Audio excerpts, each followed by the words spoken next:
reflecting on the Jackson Kush movement and Chokwe Lumumba coming from, I thought, a Marxist and black nationalist position, but you can correct me on that and what their thinking and evolution around that might be.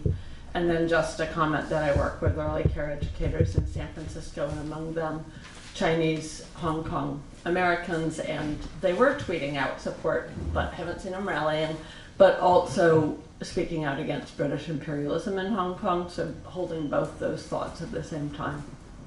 Those are my 2 comments. Okay, we'll take more questions. No, we're right behind you.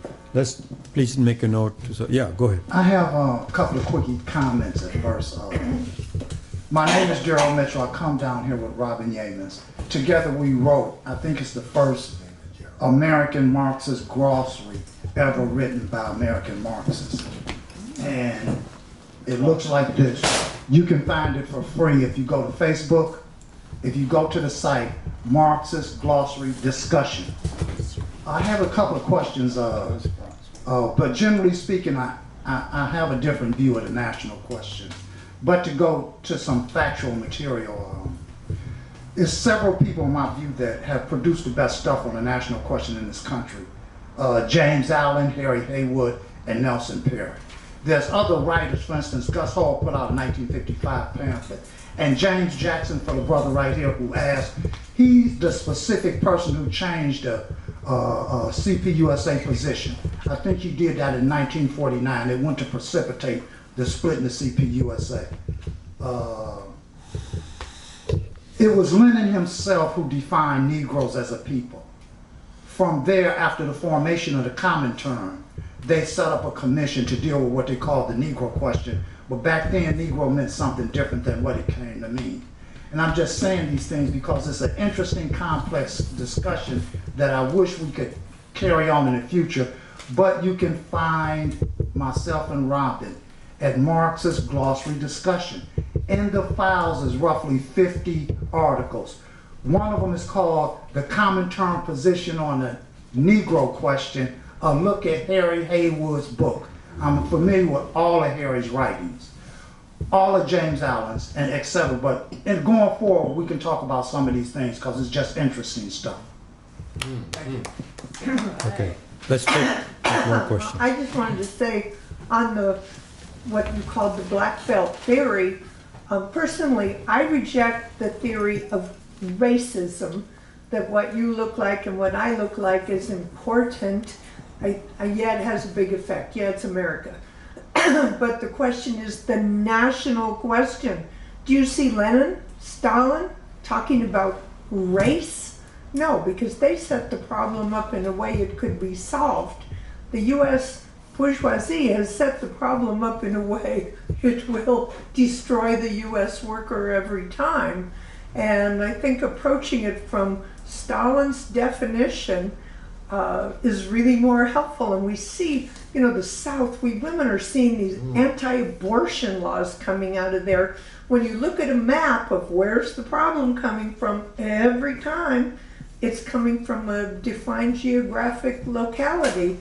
And I don't think that the books that talk about the black belt theory are saying that only black people in the South form a nation, but the people in the South have a common culture. You know, they eat different food than we do, some of which comes down to us from slavery. And I really think that it's important to stick with Stalin's definitions and look at what would it mean if the black belt states withdrew from the U.S. Oh, that's an interesting thought. I mean, we're assuming civil war's over, it'll never happen again. But let's think about what Lenin and Stalin wrote and not racism, which is what Hitler wrote about. Okay, let's finish with all the comments, then together you answer. Two more people. Okay, So, well, Richard. yeah, I have to say I'm not clarified. I'm still confused. I don't think the speakers clarified the question for me. For instance, I think there's a failure to distinguish between the nation and the nation state. Nobody mentioned the nation state. And I think states could exist in in all exploitative societies, except socialism, which is a special case, which is the socialist state is a repressive state, but it's part of the transition to communism. But all previous states are repressive apparatuses, feudal states, tribal states, and so forth. And similarly, I think nations, the definition of nations existed before capitalism too. And so I'm not, I think we need to be a little bit more, I think maybe it's true that the nation state is specifically a capitalist invention, but I'm not even sure about that. Anyway. Bonnie? No question. Okay. Jean, did you want to come back with anything, or because as a questioner you started off with a comment? Yeah, well, I just want to thank everybody for their comments, and I'm glad I raised the issue. I think what people said kind of substantiated what I was saying, and I really know of no place where Stalin and Lenin really differ on this or any other issue. But we can go on, and I appreciate the discussion, and maybe we should schedule another one in the future. Okay, now floor is yours, and we have 15 minutes to finish. Okay. We have what? Good. The floor is theirs, and then we have 15 minutes to finish. So, Thank you. I just thought of a question. oh, you hadn't asked Yeah, before. I hadn't. So go ahead. Yeah, I just want to say I feel confused about the situation in Hong Kong, and what I think of usually, is within my neighborhood or where I live in Oakland. With so much media coverage of the lack of the slant being lack of democracy by the Chinese government, and and it's portrayed as as really repressive, etc. How to talk to that? Because I have questions too. I mean, I heard Steve Zeltzer, interviewing people, It's terrible. and it sounds pretty repressive and pretty undemocratic, the Chinese government. So, what am I to say to people who are working class people, in America, in Oakland, etc. Okay, so you two speak, and then the program ends at 1 o'clock. Yeah. Just if I may, on Do we have enough time? the Hong Kong issue. You had 15 minutes? Yeah, 15 minutes. Maybe they'll. Go ahead, man. You have one more question? Yeah, go ahead. You haven't spoken, right? I know. Take the microphone, though. It's right to rebel. Right? Don't waste time. It's right to rebel. Against reactionary. We're fighting to save Julian Assange's life. He's emancipated in a Britain prison. And we're fighting to save Chelsea Manning, who's had a sexual alteration, changed her sex from male to female.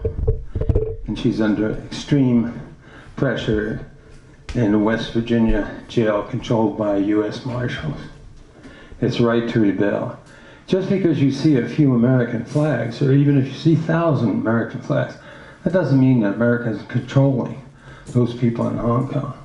We were at a thing, I can't remember what it was, but it was, we were at some sort of thing, a labor thing, and there was a woman, would you please be quiet? I think most people Move can the understand. microphone a little bit away from your lips.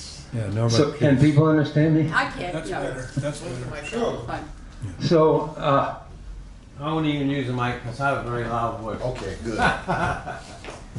There was a woman at a radical function, and who I can't remember what it was. Oh, it was the Yellow Vest movement. Mm-hmm. A woman from the Yellow Vest movement was talking, and there was a woman in the audience, and she was from Hong Kong, and she was afraid for her life. Okay? And she was just an innocent. She's just somebody that didn't know. I was thinking, well, you got to organize, So what am I going to do if I go back to Hong Kong? They'll kill me and this and that. There's billionaires in the Communist Party. Yeah, that's what I've been hearing. So I don't dig the Communist Party in China. I'm sorry. I can't dig that. because the billionaires are killing me. He's talking about the life in the 60s was better. Well, the draft, the reason I'm a radical, and it's often overlooked because a lot of people he went into organizing, but a lot of people were sucked into the military. I was one of them, was smart. I was in for 30 days and I got the fuck out. How many thousands of people went to Canada? So we have to, that's another little aside. But basically it's right to rebel. Okay. So I support anybody that rebels. I don't support the Tibetan people because they're under the yoke Okay. of this phony religious guy. Okay, thank you very much. So now you have 12 minutes. Okay. Your time is short, so please try to wrap it up. 6 minutes each. I or agree whatever. that Hong Kong is undemocratic, but it is not controlled by China. The system in Hong Kong is determined by the bourgeoisie in Hong Kong. The formulation is one country, two systems. Hong Kong has a capitalist system. Now, wages in Hong Kong, under capitalism, which has not been that successful in Hong Kong, wages have stagnated, rents have gone higher, and living conditions in Hong Kong have declined a lot over the last decade or two. And so people in Hong Kong are pretty unhappy, but they embrace their capitalist class as their savior. As long as they do that, I think they're probably not going to be very successful. What people in Hong Kong do, young people in Hong Kong who want a future, they go next door to Shenzhen, China, which is one of the most dynamic cities in the world. It's probably the most modern in terms of high technology city in the entire world. People go there and try and start businesses, find employment. So that's kind of like a way for young people from Hong Kong to find a future. The people who stay in Hong Kong are people who I think the young people are mainly the youth, the young people who are the relatives of the Hong Kong bureaucrats. Hong Kong has a really big civil service. Hong Kong is a world-class banking system. And China depends on Hong Kong's clearing of international money markets. And China is dependent on that. And China, I would say that although in terms of a trade, Hong Kong is not nearly as important as it used to be. In terms of finance and international clearinghouse, Hong Kong is the most important city in China for that purpose. But I think the rebellious youth that you see today in the streets, I think they're children of the Hong Kong bureaucrats. There are thousands and thousands of Hong Kong bureaucrats. They are all going to lose their jobs under communism. They're the losers. When Hong Kong really integrates into China, everyone knows that's coming. The bureaucracy will disappear. There'll be a socialist bureaucracy that replaces it. And people who have been affiliated with the local bourgeoisie are going to be losers. So this is, I think that frames the politics of what's happening in Hong Kong. And although people say that China is getting really bad press now in Hong Kong, it's nothing like the bad press that China got in the Tiananmen riots, the Tiananmen counter-revolution. China got much worse press. And I don't think China has been repressive. China is cautious about handling Hong Kong, but China, at some level, if things really get out of hand, I guess China will have to intervene, to put down violence. But I think China's doing everything it can to moderate its rule. The Chinese government is responsible for Hong Kong's security, international security, and is responsible for the Hong Kong police, and that's about it. The rest is up to the local bourgeoisie in Hong Kong. And people are, if they remain committed to that class instead of to the working class, I don't think the future is very bright for the young people in Hong Kong. They need to switch their class allegiance. Many of them have, but I think we're seeing if you look at the sociology of the demonstrations, I think it reflects this sort of privileged or formerly privileged sector of young people who are connected with the Hong Kong civil service who see themselves as losers, because in the long run they are. Their kids, a lot of them without jobs, they live with their parents. They're not productive, and they are very easily influenced by British imperialism or so-called democratic ideals from Britain. So you see them carrying, waving Union Jacks at the airport, and sometimes even American flags. So it's a kind of a false consciousness, but it's rooted in their real class position as losers, as trying to integrate, as Hong Kong integrates into socialism. So there's that. I'll mention one more thing. One of the unusual aspects of the black belt theory, to me, is, first off, I think in America the color boundary has always been, at least what color you are, whether you're black, whether you're white. This color issue has always been an issue. White people are white people. Black people were Negro people. Okay? If you have a Negro nation in the South, the black people in the Negro nation, they are Negroes. The white people who live in the Negro nation, they're also Negroes. Correct. Yeah. So this is sort of a difficult, I think, because it appears to working people as a confusion of the color line. So white Negroes is a difficult, it's a difficult theoretical concept, I think, for many, young working people to accept. So it's just one of the confusing elements, of the theory that makes it sort of difficult for many people to accept, because it kind of blurs what's really important in American imperialism is the color line, and so that it's kind of a confusion. I just want to say something about that. Okay. Once on the issue of nation and state. States, state and revolution, Lenin described the theory of the state. States existed long before there were modern nations. When Lenin and Stalin talked about analysis of nations, they're talking about modern nations that develop under capital. Nations like France, nations like Germany, not the feudal principalities that used to make up Germany, or the feudal principalities that used to make up Italy, that used to make up France. So we're talking about modern nation states with modern borders based on internal markets, historical development, language development, all these things, cultural development, folk songs, all these things. And these are a modern nation. They develop under capitalism with the beginning of the rise of the middle class bourgeoisie, when it was the middle class under feudalism. That's where you get national development. So when Marx and Lenin talk about nations, that's what they're talking about. Repress the state apparatus you can have under other modes of production. The mode of production of slavery, you have a state. Under feudalism, you have a state. But under capitalism, when we think of the modern nation, this collection of people with a national identity, Rome didn't have this national identity, that is what the modern nation is. David, that's in between nation and state. You got to stop. Give it only 5 minutes remaining. All right. Start. But thank you very much for that, Dave. 5 minutes. I want to say this, and that is, I am so pleased, to be honest with you, that that we're having a discussion, a theoretical discussion on this level that I think that workers could tune into.